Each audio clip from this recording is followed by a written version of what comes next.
സൗദിയിൽ ഇന്ത്യക്കാരനെ വെടിവെച്ചു കൊന്ന കേസിലെ പ്രതികളെ അറസ്റ്റ് ചെയ്തു. 2 എത്യോപ്യൻ പൗരന്മാരെയാണ് ജിദ്ദ പോലീസ് അറസ്റ്റ് ചെയ്തത്. ജാർഖണ്ഡ് സ്വദേശിയായ വിജയ് കുമാർ മഹാത്തോ ആണ് കൊല്ലപ്പെട്ടത്.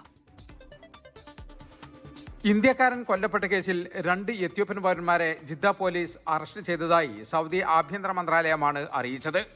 സൗദിയിൽ നിയമവിരുദ്ധമായി താമസിക്കുന്ന പ്രതികളെ പബ്ലിക് പ്രോസിക്യൂഷന് കൈമാറിയതായും പോലീസ് അറിയിച്ചു.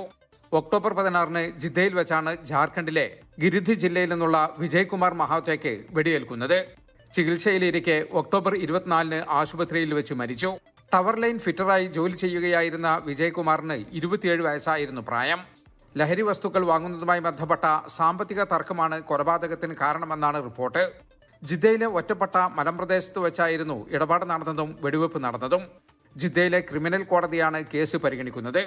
കൊലപാതകം, കള്ളക്കടത്ത്, മയക്കുമരുന്ന് വ്യാപാരം, അനധികൃതമായി സൗദിയിൽ താമസിക്കൽ തുടങ്ങിയ കുറ്റങ്ങൾ പ്രതികൾക്കെതിരെ ചുമത്തിയിട്ടുണ്ട്.